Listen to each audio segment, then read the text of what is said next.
स्वामी जी का अगला विचार। उठो मेरे शेरों, इस भ्रम को मिटा दो कि तुम निर्बल हो। तुम एक अमर आत्मा हो, स्वच्छंद जीव हो, धन्य हो, सनातन हो। तुम तत्व नहीं हो, ना ही शरीर हो। तत्व तुम्हारा सेवक है, तुम तत्व के सेवक नहीं हो। स्वामी जी यहाँ पर लोगों के भीतर ऊर्जा भरने का कार्य कर रहे हैं। स्वामी जी कह रहे हैं कि तुम निर्बल नहीं हो, यानी तुम कमज़ोर नहीं हो। तुम एक स्वच्छंद अमर आत्मा हो। तुम सनातन हो। सनातन का मतलब यहाँ धर्म से नहीं है। सनातन का मतलब यहाँ पर जो नित्य है, शाश्वत है, जो हमेशा से है, जो पहले भी था अभी भी है, आदि में था अंत में भी रहेगा। यानी वो है यहाँ पर आपकी आत्मा की अमरता की बात कर रहे हैं कि आपका शरीर चला जाएगा लेकिन आत्मा तो रहेगी ना। तो आप सनातन हो, यानी आप अमर हो, आपकी आत्मा अमर है। तुम तत्व नहीं हो, ना ही शरीर हो। तत्व तुम्हारा सेवक है, तुम तत्व के सेवक नहीं हो। स्वामी जी का अगला विचार। किसी की निंदा ना करें। अगर आप मदद के लिए हाथ बढ़ा सकते हैं तो ज़रूर बढ़ाएं। अगर नहीं बढ़ा सकते तो अपने हाथ जोड़िए, अपने भाइयों को आशीर्वाद दीजिए और उन्हें उनके मार्ग पर जाने दीजिए। यहाँ पर स्वामी जी कह रहे हैं कि किसी की निंदा नहीं करनी चाहिए, किसी की निंदा ना करें। भूतपूर्व राष्ट्रपति डॉक्टर APJ अब्दुल कलाम ने भी कहा था कि नींद और निंदा पर जो विजय प्राप्त कर लेता है वही जीवन में सफल होता है। तो यहाँ पर किसी की निंदा ना करने की मनाही की गई है कि आपको किसी की निंदा नहीं करनी है। यहाँ पर स्वामी जी कह रहे हैं कि अगर आप किसी व्यक्ति की सहायता करने के लिए हाथ बढ़ा सकते हैं, उसकी सहायता कर सकते हैं तो ज़रूर करिए। और यदि सहायता नहीं कर सकते हैं तो अपने हाथ जोड़िए अपने भाइयों को। कहने का मतलब है अपने आप के अलावा जितने भी लोग हैं जिसको आप सहायता नहीं कर पा रहे हैं, सहायता ना ही करने की आपकी इच्छा है तो मत करिए, लेकिन उसे उसके मार्ग पर जाने दीजिए। उसके जीवन में व्यवधान उत्पन्न मत करिए। अगला विचार। स्वामी जी कहते हैं जन्म, व्याधि, जरा और मृत्यु ये तो केवल आनुषांगिक हैं। स्वामी जी कह रहे हैं कि किसी व्यक्ति का जन्म होता है, व्याधि यानी कोई बीमारी होती है, जरा यानी वह बुढ़ापा आता है उसको, और मृत्यु यानी उसकी जब मौत हो जाती है उसका ये भौतिक शरीर नष्ट हो जाता है, किसी काम का नहीं रहता है, इसके अंदर जीवन नहीं रहता है। तो केवल आनुषांगिक हैं यानी गौण हैं, सेकेंडरी हैं, ये तो होने ही हैं। कहने का मतलब इन्हीं बातों को, जन्म, व्याधि, जरा, मृत्यु को सुनकर गौतम बुद्ध जी भी क्या हुए थे, ज्ञान की राह में चल दिए थे। जंगल जंगल भटके और तमाम तरह के प्रयास करने के बाद उन्हें एक बुद्धत्व की प्राप्ति हुई थी। तो स्वामी जी कह रहे हैं कि जीवन में यह अनिवार्य है, इसलिए यह एक स्वाभाविक घटना है। जन्म, जरा, व्याधि और मृत्यु ये स्वाभाविक घटनाएं हैं, इन्हें कोई कंट्रोल नहीं कर सकता है। ये सभी के जीवन में आनी है। बीमारी भी हर एक व्यक्ति के जीवन में आती है, मृत्यु सबकी होनी है, जन्म भी सबका होना है, पुनर्जन्म भी सबका होना है और बीमारी भी सबकी होनी है। अगला विचार स्वामी जी का। सबसे बड़ा धर्म है अपने स्वभाव के प्रति सच्चे होना, स्वयं पर विश्वास करो। यहाँ पर स्वामी जी सबसे बड़े धर्म की बात कर रहे हैं। उन्होंने यहाँ पर अपने स्वभाव के प्रति सच्चे रहने की बात की है। इसको ज़रा ठीक तरीके से समझिए। यहाँ पर कहने का मतलब है कुछ लोग अच्छे नहीं होते हैं लेकिन अच्छा होने का दिखावा करते हैं, कुछ लोग अच्छे नहीं होते हैं लेकिन अच्छा होने का दिखावा करते हैं। तो ये उनका स्वभाव है, उसके विपरीत हैं। यानी आप अच्छे हैं तो अच्छे रहिए, हाँ बुरे हैं तो बुरे रहिए। हाँ ये कर सकते हैं कि यदि आप गलत हैं, बुरे हैं, आपके अंदर कुछ अवगुण हैं तो उनको कम करने का धीरे धीरे प्रयास करिए। अचानक से आप रावण से राम नहीं बन जाएंगे, यह यात्रा बहुत लंबी होती है। तो यहाँ पर स्वामी जी कह रहे हैं कि आपका जो स्वभाव है उसके प्रति सच्चे रहना है, यह सबसे बड़ा धर्म है। कुछ लोग होते हैं ना, होते कुछ हैं, करते कुछ हैं, मिलता कुछ है। तो यानी कुछ लोगों का अलग ही तरीके से होता है स्वभाव। आपको इसलिए समाज में देखना, कभी कभार आपको न्यूज़ चैनल पर कोई बड़ा व्यक्ति जिसे आप आइडल मानते थे, अचानक से पता चलता है कि उसने बहुत बड़ा फ्रॉड कर लिया है, तो आप समझ नहीं पाते हैं, आप भीतर से बेचैन हो उठते हैं कि जिस व्यक्ति को मैंने सब कुछ माना था कि ये व्यक्ति दुनिया इधर की उधर हो सकती है, यह कुछ नहीं कर सकता है, यह कैसे हो गया। तो आपको जानकर ताज्जुब होता है, लेकिन रियलिटी यह है कि वह सोशल मीडिया पर और दुनिया के सामने जिस स्वभाव को बता रहा था, वह स्वभाव उसका दिखावी स्वभाव था, यानी जो उसका झूठा स्वभाव था, जो है नहीं वह उसको दिखा रहा था, लेकिन असली स्वभाव तो उसका जो बुरा वाला है ना, कह सकते हैं कि राक्षस प्रवृत्ति वाला, वह जो छिपा हुआ था अंदर, लेकिन अचानक किसी दिन रिकॉर्ड हो गया या उजागर हो गया, तो फिर उसके लिए भी समस्या उत्पन्न हो जाती है, और उसको मानने वाले अनुयायी फॉलोवर्स होते हैं उनके लिए भी समस्या हो जाती है। जैसे आसाराम बापू, राम रहीम जैसे लोगों को, यदि आप कभी पहले भक्त रहे होंगे, तो हम तो उस समय थे नहीं, कुछ लोग भक्त रहे होंगे और अचानक से उन्हें चलता है पता कि ये व्यक्ति इतना बड़ा दुर्दांत अपराधी है, तो पहले तो विश्वास नहीं होता है कि, क्योंकि हम उसको फॉलो करते हैं, तो पहले तो हम अपने जिन्हें हम गुरु मानते हैं उनको तो कहते हैं कि नहीं नहीं नहीं, हमारे बाबा जी ऐसे नहीं हो सकते हैं, दुनिया इधर की उधर हो सकती है। लेकिन जब सभी लोग करते हैं तो अंततः आपको स्वीकार करना ही पड़ता है कि फलाना व्यक्ति गलत है, लेकिन फिर भी आत्मा आपकी गवाही नहीं देती है कि इसको हम गलत सिद्ध करें, क्योंकि उसके विचार आपके भीतर घर कर जाते हैं। आप उसकी बातों में इस तरह से कह सकते हैं कि अंतर निहित जो बातें हैं वो इतनी बैठ जाती हैं कि आप उसके विचारों को नकार नहीं सकते, उसकी बातों को काट नहीं सकते, वो अकाट हो जाती हैं आपके लिए। स्वामी जी का अगला विचार, मनुष्य की सेवा करो, ईश्वर की सेवा करो। स्वामी जी का यहाँ कहने का मतलब है, ईश्वर की सेवा का मतलब यह नहीं है कि आप मंदिर, मस्जिद, गुरुद्वारा जाइए, वहाँ पर पूजा करिए।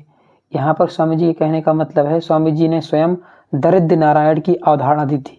तो यहाँ पर स्वामी जी कह रहे हैं कि यदि आप मनुष्य की सेवा कर रहे हैं, मनुष्य के भले के बारे में सोच रहे हैं, उसके साथ कुछ गलत नहीं कर रहे हैं, तो यह क्या है, यह ईश्वर की सेवा ही है, क्योंकि दरिद्र रूप में नारायण ने आपको सेवा का अवसर दे दिया है।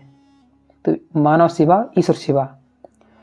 स्वामी जी का अगला विचार, जो कुछ आपको शारीरिक, बौद्धिक, मानसिक और आध्यात्मिक रूप से कमज़ोर बनाता है, उसे विष की भांति त्याग दो। स्वामी जी कह रहे हैं यहाँ पर कि जो आपको शारीरिक रूप से कमज़ोर बना रहा है, यदि आप सिगरेट पीते हैं, तम्बाकू पीते हैं, या अन्य धूम्रपान करते हैं, या शराब या मादक पदार्थ का सेवन करते हैं, तो यह आपके शरीर को बहुत कमज़ोर करता है। इसकी सीमित मात्रा ठीक है, इसके बारे में कह सकते हैं कि शुक्र नीति में भी कहा गया है कि शराब का उचित मात्रा में सेवन करना ठीक है, लेकिन किसी भी चीज़ की अति अच्छी नहीं होती है। जो चीज़ बनी है तो उसका आप उपयोग यदि करना चाहें तो कर सकते हैं, लेकिन अति और फिर उसकी लत बहुत ख़राब चीज़ होती है। तो यहाँ पर स्वामी जी कह रहे हैं कि यदि आपको वो शारीरिक रूप से कमज़ोर बना रही है तो उसे विष की भांति त्याग दो। यदि आपके सामने अचानक कोई विष रख दे तो आप उसको तत्काल बिल्कुल दूर हो जाएंगे कि भाई ये क्या है, एक मृत्यु रखी है आपके सामने, तो उसे विष की भांति त्याग दो। अगला, जो आपको बौद्धिक रूप से कमज़ोर बना रही है, चाहे वो किसी प्रकार का मोबाइल हो या उसके अंदर जो गेम हो, फ्री फायर हो, पबजी हो या XYZ कोई भी हो, जो भी आपको बौद्धिक रूप से कमज़ोर बना रही है, Facebook, Insta, Twitter, WhatsApp, YouTube, तो उसको क्या करो, उसको त्याग दो, त्याग ही दो। क्योंकि ये मोबाइल व्यक्ति के हाथ में एक चलता फिरता परमाणु बम है। यह इंसान को नहीं बल्कि पूरी समाज को मिटाने की क्षमता रखता है। और मैं किस मिटाने की बात कर रहा हूँ, इस पर आप विचार करिए। इसका असर 1.5-2 वर्षों में आपको दिख जाएगा। स्वामी जी आगे कहते हैं कि जो आपको आध्यात्मिक रूप से कमज़ोर बना रहा है उसको भी त्यागो।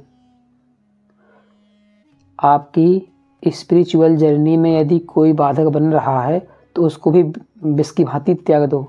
कोई भी डिस्ट्रैक्शन हो वो, उसको आपको त्याग देना चाहिए। स्वामी जी का अगला विचार, जिसमें वो कहते हैं कि आशीर्वाद दो।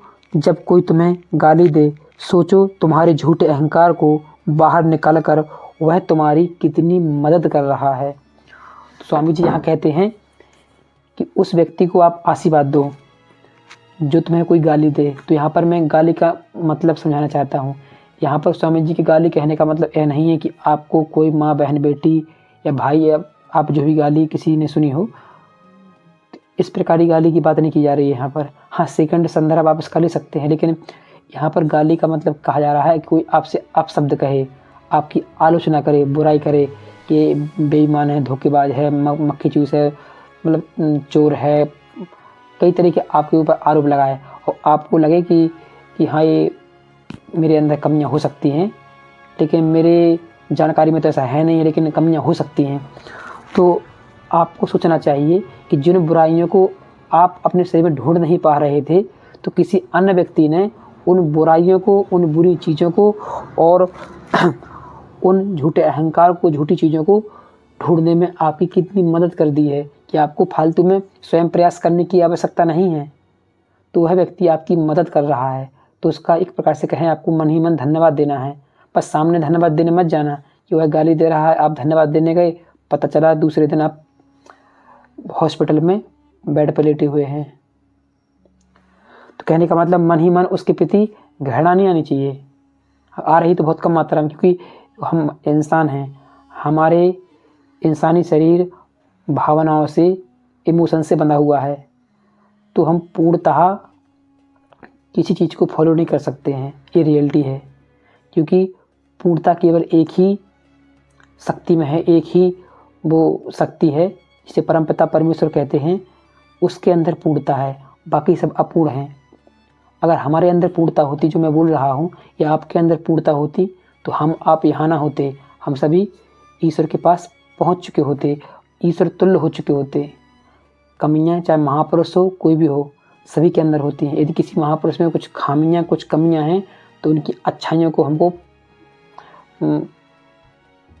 अपनाना है और उनकी बुराइयों को, उन्होंने जो गलतियाँ की, उनको नहीं अपनाना है। ऐसा नहीं है कि बल्ब का आविष्कार हुआ और इसमें कई हजार बार प्रयोग किए गए। ऐसा थोड़ी है कि आप भी उतने हजार बार प्रयोग करेंगे, कहेंगे कि नहीं अब हम बल्ब बनाएंगे एडिसन की तरह। तो भाई एडिसन यहाँ तक आविष्कार कर चुके हैं उस चीज़ का, तो इससे आगे हमको बढ़ना है। राणा प्रताप ने घास की रोटी खाई, तो ऐसा थोड़ी है कि हम भी घास की रोटी खाना शुरू कर दें कि हमको राणा प्रताप का दुख देखा नहीं जा रहा है। कहने का मतलब है वो हमारे लिए आदर्श हैं, तो उनको अपनाना है। तो उनकी तरह ज़िंदगी नहीं जीनी है, उनके विचारों से, उनके जीवन दर्शन से प्रेरित होकर अपनी ज़िंदगी स्वयं जीनी है। भगवान श्री कृष्ण भी गीता में कहते हैं कि दूसरे के व्यक्ति के मार्ग पर चलना घातक हो सकता है, अपना रास्ता खुद बनाइए। यदि आप उसमें असफल भी होंगे ना, तो आप में अंत में कह पाएंगे कि ये रास्ता मेरा खुद का रास्ता था। किसी दूसरे के रास्ते पर चलना भयावह हो सकता है, गलत हो सकता है। तो यहाँ पर स्वामी जी झूठे अहंकार को त्यागने की बात कर रहे हैं, और झूठे अहंकार को सामने वाला व्यक्ति है, यदि आपको गाली दे रहा है, अपशब्द कह रहा है, तो आपके झूठे अहंकार को निकालने का वो प्रयास कर रहा है, तो वो धन्यवाद का पात्र बन जाता है। स्वामी जी अगले विचार में कहते हैं, मस्तिष्क की सारी शक्तियाँ पहले से हमारी हैं, वो हम ही हैं जो उसके ऊपर हाथ रख लेते हैं और फिर कहते हैं कि हाय कितना अंधकार है। अपनी आँखों के ऊपर हाथ रख लेते हैं और कहते हैं कितना अंधकार है। यानी आपको अपनी क्षमताओं के बारे में, इस माइंड की पावर के बारे में जानकारी नहीं है। जिस दिन जानकारी हो जाएगी तो एक ही प्रकाशित बिंदु चमक उठेगा आपके जीवन में। तो स्वामी जी का अगला विचार है, मस्तिष्क की शक्तियाँ सूर्य की किरणों के समान हैं, जब वो केंद्रित होती हैं चमक उठती हैं। आपने प्रिज्म देखा होगा या लेंस, जब इस पर प्रकाश की किरणें पड़ती हैं तो ये केंद्रित होकर चमक उठती हैं एक जगह। कभी कभी तो लेंस के माध्यम से आप कागज़ भी आपने बचपन में जलाया होगा।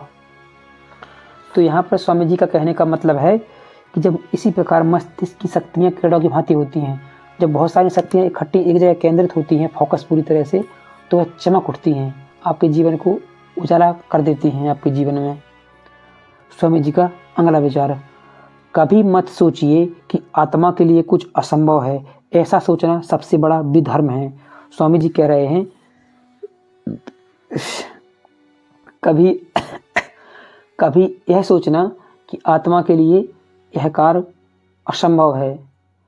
स्वामी जी कहते हैं ये सबसे बड़ा पाप है, विधर्म है, धर्म नहीं है, विधर्म है। क्योंकि स्वामी जी का मानना है कि आत्मा के लिए कुछ भी असंभव नहीं है। और अगर कोई पाप है तो वो यही है, यह कहना कि तुम निर्बल हो या अन्य निर्बल हैं, यानी अपने आप को या किसी अन्य व्यक्ति को निर्बल समझना, कमज़ोर समझना कि यह कमज़ोर है या मैं कमज़ोर हूँ, ये पाप बता रहे हैं स्वामी जी यहाँ पर इसको, कि यह पाप है। स्वामी जी का अगला विचार, अगर धन दूसरों की भलाई करने में मदद करे तो इसका कुछ मूल्य है, अन्यथा यह सिर्फ बुराइयों का एक ढेर है और इससे जितनी जल्दी छुटकारा मिल जाए उतना बेहतर है। स्वामी जी कह रहे हैं कि आपके पास धन है, वेल्थ है, और यदि उस धन से आपकी पूर्ति भी हो रही है और वह धन रखा हुआ है, और यदि वह धन किसी अन्य व्यक्ति की सहायता में उपयोग नहीं हो रहा है तो उस धन का कुछ मूल्य नहीं है और सबसे बड़े पाप के भागी आप बन जाएंगे। कि आपके पास वो संसाधन थे जिससे आप समाज के अन्य वंचित गरीब लोगों की सहायता कर सकते थे, लेकिन आप लोगों ने नहीं की। तो स्वामी जी कह रहे हैं कि इस प्रकार के धन से जितनी जल्दी छुटकारा मिल जाए तो मिल जाना चाहिए, क्योंकि यह बुराइयों का ढेर है। स्वामी जी का अगला विचार, विश्व एक व्यायामशाला है जहां हम खुद को मजबूत बनाने के लिए आते हैं। स्वामी जी कह रहे हैं कि एक प्रकार का विश्व पूरा जिम है। जब हम जिम में अपना बॉडी बिल्डिंग या शरीर की मांसपेशियों को, मसल्स को मजबूत करने के लिए जाते हैं, उसी प्रकार इस विश्व में हम शरीर वाली बॉडी नहीं, यहाँ पर हम मानसिक रूप से, शारीरिक, बौद्धिक सभी स्तरों पर मजबूत बनने के लिए आए हैं।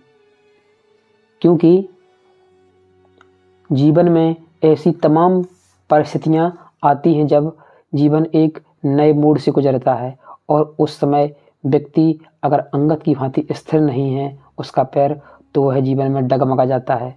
तो ऐसी कठिन परिस्थितियों में हम मजबूत बन सकें, इसलिए संघर्ष भरी इस जिंदगी में तमाम तरह के प्रयास और सद्गुणों को धारण करना चाहिए, ताकि भविष्य की उन चुनौतियों से निपटने के लिए हम पहले से तैयार हो सकें। स्वामी जी का अगला विचार, हम वो हैं जो हमें हमारी सोच ने बनाया है, इसलिए इस बात का ध्यान रखिए कि आप क्या सोचते हैं। स्वामी जी कह रहे हैं यहाँ पर कि हम जो भी हैं वह हमारे सोच ने बनाया है मुझे, इसलिए सोचने पर बहुत ध्यान देना है, क्योंकि आपकी सोच विचार बनती है और विचार शब्द बनते हैं और यही विचार बहुत दूर तक यात्रा करते हैं। बाहरी स्वभाव केवल अंदरूनी स्वभाव का बड़ा रूप है। जिस प्रकार के आपकी सोच रहेगी वैसे ही क्या बनेगा आपका, अंततः विचार बनेंगे, और वैसे विचार बनेंगे तो आपका जो अंदरूनी स्वभाव होगा वही कभी कभी आपके बाहरी स्वभाव में झलकेगा। यदि आप अच्छे हैं और बुरे बनने का प्रयास कर रहे हैं तो आपके अंदर की अच्छाई ऑटोमेटिक झलक जाएगी। आप कितना भी प्रयास करिए, ठीक इसी प्रकार यदि आप बुरे हैं और आप समाज के सामने अच्छे बनने का प्रयास कर रहे हैं, अकेले में या कभी न कभी आप देखिएगा आपके अंदर की बुराई झलक जाएगी, क्योंकि आपका अंदरूनी स्वभाव तो बुरा है, वो तो अच्छा नहीं है। जिस प्रकार का अंदरूनी स्वभाव होगा तो उसी प्रकार की बाहरी स्वभाव भी दिखाई पड़ेगा। यह भगवान से प्रेम का बंधन वास्तव में ऐसा है जो आत्मा को बांधता नहीं है, बल्कि प्रभावी ढंग से उसके सारे बंधन तोड़ देता है।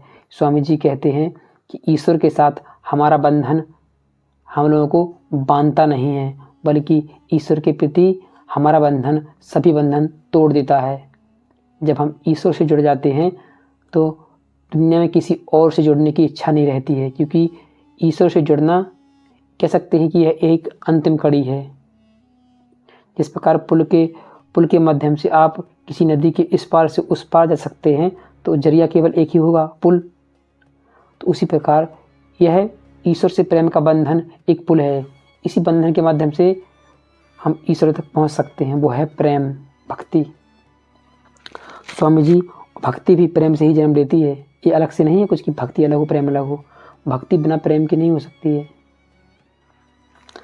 तुम्हें कोई पढ़ा नहीं सकता, कोई तुम्हें आध्यात्मिक नहीं बना सकता। तुमको सब कुछ अंदर से सीखना है, आत्मा से अच्छा कोई शिक्षक नहीं है। यानी स्वामी जी कह रहे हैं कि आप chemistry, biology, physics, Hindi, English ये विषय तो आप पढ़ लेंगे, लेकिन जो एक जीवन की पढ़ाई होती है कि हाँ आपने जीवन कैसे जिया है, तो जीवन दर्शन की पढ़ाई, अपने जीवन की पढ़ाई कि हाँ एक वो विषय नहीं है, वो अनुभव के द्वारा आती है। तो उसकी पढ़ाई आप किसी शिक्षक से नहीं कर सकते, उसकी पढ़ाई आप स्वयं अपनी आत्मा से कर सकते हैं, क्योंकि आत्मा से बड़ा उन्होंने शिक्षक नहीं माना है किसी को। आत्मा जो आपको कहेगी, आत्मा जिस प्रकार के विचार उत्पन्न करेगी, जिस प्रकार आप अपनी आत्मा को ट्रेन करेंगे, उसी प्रकार से आत्मा कार्य करेगी।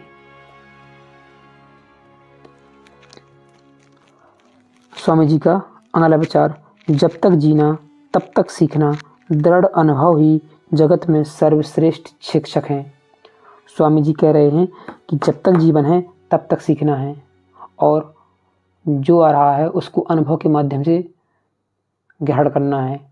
जो अनुभव नहीं होता है उसको छोड़ देना है, या उस पर और खोज करना है, उस पर तर्क करना है। लेकिन कोई चीज़ अनुभव से नहीं आती है तो उसमें फिर अलग व्यक्ति से, सामान्य व्यक्ति से आपकी यात्रा कैसे अलग होगी। यदि आप किसी चीज़ को अनुभव के माध्यम से सोचते हैं कि हाँ ये मुझे अनुभव हुआ है, आप ईश्वर को मानते हैं, आपको ईश्वर का अनुभव नहीं हुआ, तो फिर आपके लिए ईश्वर किस काम का, वो तो आपके लिए सिर्फ पत्थर मात्र है। लेकिन यदि आपको अनुभव हो गया तो आप उस अनुभव को किसी दूसरे को बता नहीं पाएंगे, क्योंकि वह आपका अनुभव व्यक्तिगत है, उसको आप सार्वजनिक नहीं कर पाएंगे। इसलिए उन्होंने कहा है कि अनुभव ही जगत में सर्वश्रेष्ठ शिक्षक है। चिंतन करो, चिंता नहीं, नए विचारों को जन्म दो। चिंता कहते नहीं कि चिंता चिता है, तो चिंतन करना है। चिंतन करने से नए नए विचार उत्पन्न होते हैं। जब नए नए विचार उत्पन्न होते हैं तो तमाम तरह की, कह सकते हैं कि नई नई क्रिएशन समाज में बनती हैं। स्त्रियों की स्थिति में सुधार न होने तक विश्व के कल्याण का कोई मार्ग भी नहीं है। यानी स्वामी जी कह रहे हैं कि यदि स्त्रियों की स्थिति दयनीय है तो विश्व के कल्याण का कोई मार्ग नहीं है। मार्ग तभी होगा जब स्त्रियों की स्थिति ठीक होगी समाज में। स्वामी जी का अगला विचार, भय ही पतन और पाप का मुख्य कारण है। तो मैंने भयमुक्त होने के लिए पिछली वीडियो में बताया था कि आपको भयमुक्त होना है। यदि आप भयभीत हैं तो फिर आपके लिए बहुत बड़ी घातक समस्या है। कहीं कहीं भय ठीक रहता है, लेकिन हर जगह भय, यह कह सकते हैं कि निर्बलता की निशानी है। डर निर्बलता की निशानी है। देश की स्त्रियां विद्या बुद्धि अर्जित करें, यह मैं हृदय से चाहता हूँ। स्वामी जी का विचार, देश की स्त्रियां विद्या बुद्धि अर्जित करें, यह मैं हृदय से चाहता हूँ, लेकिन पवित्रता की बलि देकर यह करना पड़े तो कदापि नहीं। स्वामी जी कह रहे हैं कि मेरे प्यारे भारत देश की स्त्रियां विद्या बुद्धि अर्जित करें, पढ़ें लिखें, खूब आगे बढ़ें, लेकिन उन्हें यदि अपनी पवित्रता की बलि देनी पड़े, अपने पवित्रता का बलिदान करना पड़े, अपनी पवित्रता को त्यागना पड़े, तो मुझे ऐसी अपनी बहनों को, अपने समाज की स्त्रियों को शिक्षित नहीं करना है। मुझे उनके लिए ऐसी शिक्षा नहीं चाहिए। खड़े हो जाओ, हिम्मतवान बनो, ताकतवर बन जाओ, सब जवाबदारियां अपने सिर पर ओढ़ लो और समझो कि अपने नसीब के रचयिता आप खुद हो। खड़े का होने का मतलब यहाँ पर स्वामी जी कह रहे हैं कि अब जाग जाओ एक प्रकार से कि हाँ आप कौन हो। हिम्मतवान बनो, हिम्मत रखो, ताकतवर बन जाओ, मानसिक और शारीरिक रूप से। सब जवाबदारियां अपने सिर पर ओढ़ लो। कहने का मतलब है हम अपनी जिम्मेदारियां अभी तक अपने माता पिता, परिवार, रिश्तेदार, भाई बहनों के ऊपर डाले थे। कहने का मतलब है अपनी लगभग 100% जिम्मेदारियां आप अपने ऊपर लीजिए। माता पिता को जितनी स्वीकार करनी होगी, जितनी क्षमता होगी, वो अपनी ले लेंगे, लेकिन आप अपनी जिम्मेदारियां किसी और पर मत डालिए। आप अपनी जिम्मेदारियां स्वयं अपने सिर पर ओढ़ लीजिए और समझो कि अपने नसीब के रचयिता आप खुद हो, और समझिए कि आप अपने नसीब के रचयिता खुद हो। कहने का मतलब है कि आप अपना नसीब स्वयं बना रहे हो, क्योंकि जिस प्रकार हम कार्य करते हैं, हमारे कर्म भी हमारे भाग्य की रचना करते हैं। स्वामी जी आगे कहते हैं, ज़िंदगी बहुत छोटी है, ज़िंदगी बहुत छोटी है। दुनिया में किसी भी चीज़ का घमंड अस्थायी है, पर जीवन केवल वही जी रहा है जो दूसरों के लिए जी रहा है। बाकी सभी जीवित से अधिक मृत हैं। तो यहाँ पर स्वामी जी कह रहे हैं कि लाइफ बहुत छोटी है। हम लोगों को लगता है, लेकिन ये दुनिया संसार के जीवन की दृष्टि से देखें तो जीवन करीब 100 वर्ष 80 वर्ष बहुत अधिक नहीं होते हैं। यह पलक झपकने के समान है दुनिया के लिए। ज़िंदगी बहुत छोटी है, इसलिए किसी भी चीज़ का घमंड नहीं करना चाहिए।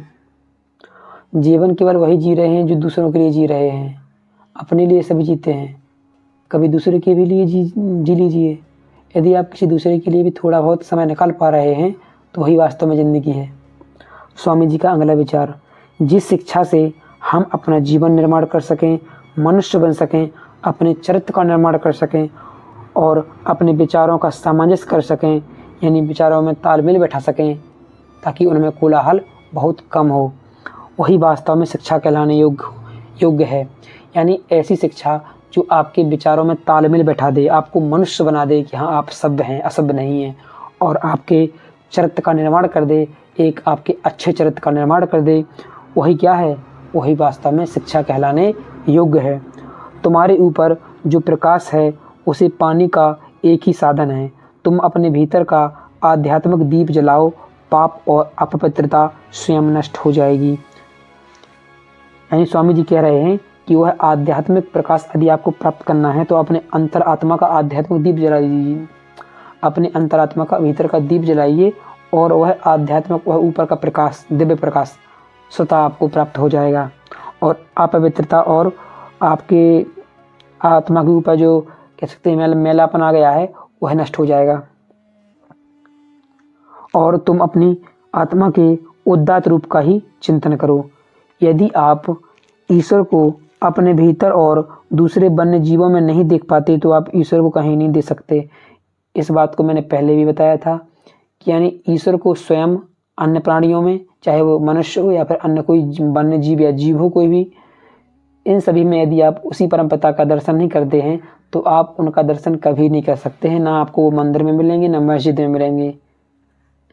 भगवान जी भी सोच रहे होंगे कि रास्ते में मंदिर आते समय रास्ते में हमें 4 जगह दिखा, 4 गरीबों के रूप में, स्त्री के रूप में, एक कह सकते हैं पशु के रूप में, एक भिखारी के रूप में, एक अंधे के रूप में।